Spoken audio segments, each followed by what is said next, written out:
सुरेश देर रात वीरान सड़क से गुजर रहा था। आज उसने ऑफिस में कुछ नहीं खाया था और भूखे पेट ही घर की ओर निकल पड़ा। कुछ घंटे गाड़ी चलाने के बाद उसे जोर की भूख लगने लगी। कुछ और दूरी चलने के बाद अब सुरेश की हालत और ज़्यादा खराब होने लगी। बहुत तेज़ भूख के कारण अब तो उसकी आंखें सिर्फ खाना ही तलाश रही थी। अब तो उसे गाड़ी चलाने के लिए ध्यान लगाने में भी मुश्किल होने लगी। फिर उसने गूगल मैप खोला और होटल, ढाबा सब खोज लिया, मगर 15 किलोमीटर से पहले कुछ भी नहीं था। तब उसने फिर से हिम्मत बांधी और गाड़ी को फुल स्पीड में चलाने लगा। कुछ देर बाद कहीं जाकर एक ढाबा दिखाई दिया।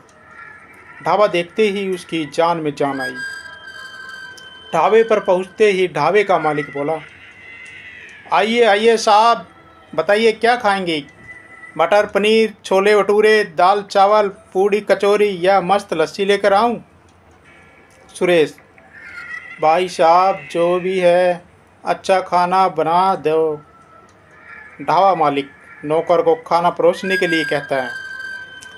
नौकर खाना लेकर सुरेश के सामने खाना रखकर जाने लगा। तभी सुरेश ने उसे आवाज़ लगाई, भाई पानी भी रख जाना यार। तभी वेटर पीछे मुड़कर गर्दन पूरी उल्टी घुमाकर कहता है, ठीक है साहब। तभी सुरेश ने चारों तरफ नज़र घुमाई। ढाबा पूरा खाली, सिर्फ मालिक और नौकर है। वहाँ टेबल एकदम गंदी, कमरे में भी मकड़ियों के जालों ने कब्जा कर रखा था। सुरेश बहुत डर गया। यह सब ढाबा मालिक देख रहा था। उसने तुरंत सुरेश को समझाया। मालिक ने कहा, यह भूतिया ढाबा नहीं है, यह तो बस रामू है ना। हर बार का यही नाटक होता है। इसका असल में यह होगा बहुत ज़्यादा योगा करता है तो इसकी गर्दन लचीली है। और देखो आज फिर तो ये डर गया, इसको निकाल भी नहीं सकते ना। यहाँ वीरान जंगल में कोई आता भी नहीं काम करने। बाकी टेबल गंदा है क्योंकि ज़्यादा लोग आते नहीं यहाँ। हालांकि लोग कहते हैं ज़रूर। इस रास्ते पर होटल ढाबा बहुत चलता है, मगर असल में लोग यहाँ आते ही नहीं। गाड़ियाँ धूल उड़ाते हुए निकल जाती है। सुरेश सब समझ जाता है और वह बिना कुछ बोले रोटी, दाल, चावल, छोले, पनीर और फिर लस्सी सब चट कर दिया। खाना खाते ही सुरेश को नींद लगने लगी। इतने में ढाबा मालिक खुद ही बोला, ढाबा मालिक अब रुक जाओ, सुबह जाना, रात में इस रास्ते जाना ठीक नहीं है। सुरेश, ऐसा क्यों? आगे क्या लुटेरे हैं? क्या यह रास्ता सुरक्षित नहीं है? ढाबा मालिक, ना, अब आगे इससे ज़्यादा खतरा है। मैंने कहा था ना कि इस रास्ते पर लोग कम आते हैं। इसलिए कम आते हैं क्योंकि रास्ता भूतिया है। 10% लोग ही यहाँ से बाहर निकल पाते हैं, बाकी बेमौत मारे जाते हैं। सुरेश, आखिर ऐसा भी क्या है इस रास्ते पर? सुरेश, इस रास्ते पर आगे 50 किलोमीटर बाद एक बड़ा ढाबा पड़ेगा। वहाँ असल में कोई ढाबा नहीं है, कुछ भूतों का बनाया हुआ भ्रम जाल है। बहुत पहले वहाँ एक ढाबा हुआ करता था। ढाबा मालिक, उसकी पत्नी और उसकी एक जवान बेटी ढाबा चलाते थे। तभी एक दिन रात में करीब 2 बजे वहाँ कुछ लड़के आए। उन्होंने खाना मंगवाया तो ढाबे मालिक की जवान लड़की खाना देने आई, जिसको देखकर सारे लड़कों की नीयत बिगड़ गई। उन्होंने लड़की के माता पिता को बंधक बना लिया। उस लड़की से बदतमीजी की कोशिश की। लड़की के पास टेबल पर चाकू था, जिससे उस लड़की ने आत्महत्या कर ली।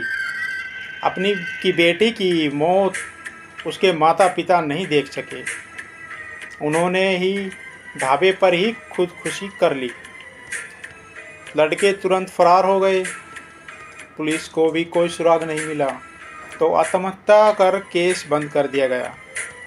तब से आज तक उस रोज़ लड़की और उसके माता पिता उन लड़कों का इंतजार कर रहे हैं और हर लड़के को रोककर ढाबे में ले जाते हैं और उन्हें वही उसी चाकू से मार देते हैं, ढाबे के पीछे वाले कुएं में डाल देते हैं।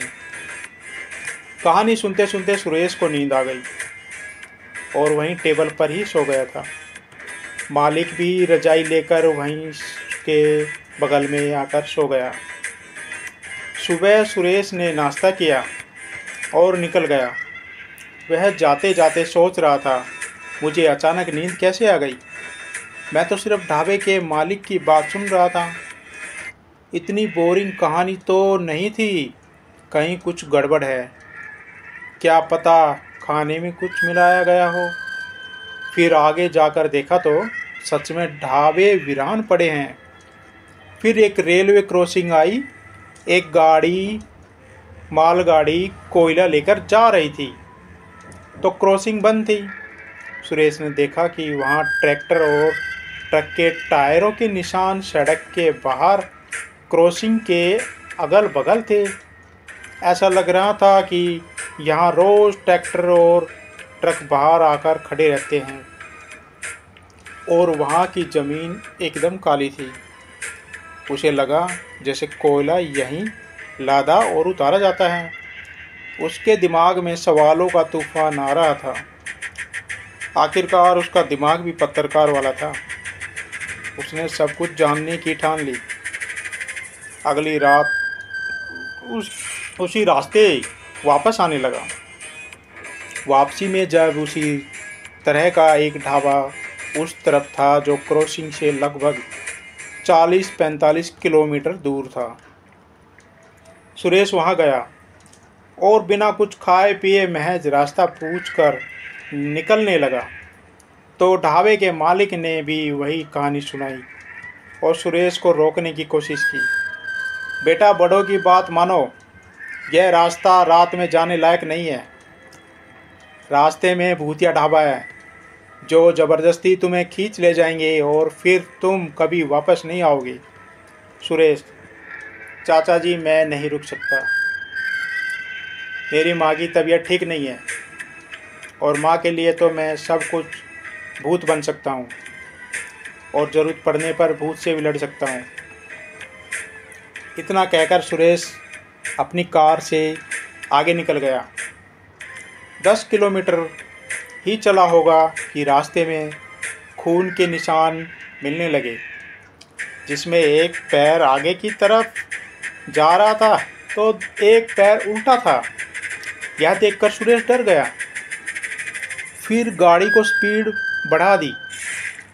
कुछ दूरी जाने पर खून के निशान बंद हो गए, लेकिन खंबे पर लगी लाइट चालू बंद होने लगी और बंद ही हो गई। अब गाड़ी की स्पीड और धीमी करनी पड़ी।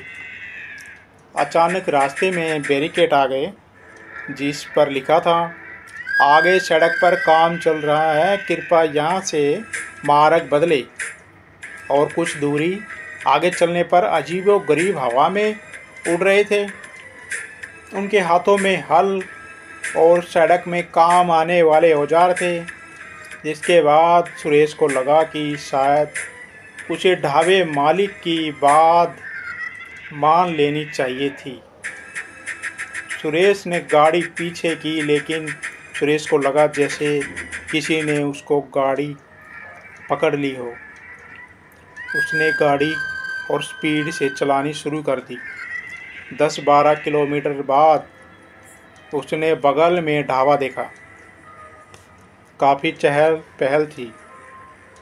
वहाँ बहुत सारे लोग थे। ऐसा लग नहीं रहा था कि यह भूतिया ढाबा होगा।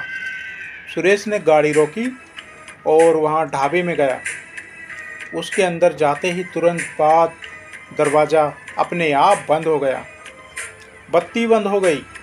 किसी ने फ़ोन टॉर्च ऑन किया और फिर सुरेश ने जो देखा वह हैरान करने वाला था। सुरेश ने देखा कि कमरे में बहुत सारे लोग उड़ रहे हैं। सुरेश ने देखा कि कमरे में बहुत सारे लोग उड़ रहे हैं। उसके केंद्र में एक लड़की और उसके माता पिता हैं और आसपास कुछ लड़के हैं जिनको लड़की चाकू मार रही है। मगर यह देखकर ना जाने सुरेश डरा क्यों नहीं। उसने अपने मोबाइल में सब रिकॉर्ड करना चाहा। तभी पीछे से उसके सिर में किसी ने तेजी से मार दिया। वह बेहोश होने लगा, मगर उससे पहले अपने मोबाइल में एक बटन दबा दिया, फिर बेहोश हो गया। आधे घंटे के अंदर वह पुलिस की बड़ी बड़ी गाड़ी आ गई।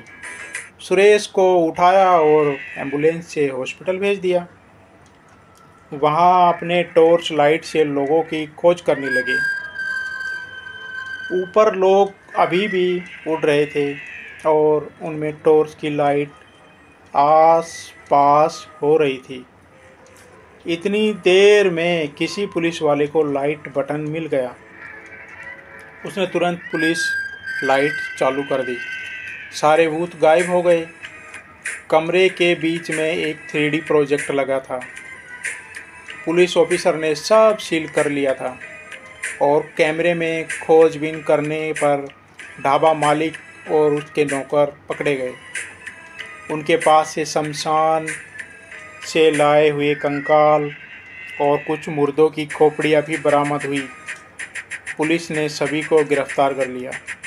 अगले दिन हॉस्पिटल में सुरेश को मीडिया वाले कैमरे ने घेर रखा था। एक पत्रकार ने सवाल किया, पत्रकार, सर आपको कैसा लगता है कि भूतिया ढाबा नाम के स्कैम चल रहा है? आपने कैसे इसका पर्दाफाश किया? सुरेश, जब मैंने उस दिन वो मालगाड़ी देखी थी तभी मुझे समझ में आ गया था। फिर मैंने अपने मित्र रमेश से बोला, वह पुलिस में बड़ा ऑफिसर है। तब हमने मिलकर एक योजना बनाई जिसमें एक तरफ से अपनी टीम लेकर आ रहा था और दूसरी तरफ से मैंने अपने मोबाइल का लोकेशन ऑन किया था। मैं जहाँ जहाँ जा रहे थे सब कंट्रोल रूम से मॉनिटर किया जा रहा था। उधर से कोयला चोरी करते हुए रंगे हाथ पकड़े गए और यह लोग इतना चालाक हैं कि लोगों को पहले ही खाने में नींद की दवाई दे देते हैं और अगर कोई आ जाए तो प्रोजेक्टर लगाकर लोगों को डराते थे, जिससे कोई बच नहीं पाता था। इसलिए सुरेश को इस बहादुरी के लिए 1 लाख रुपए का इनाम देती है पुलिस।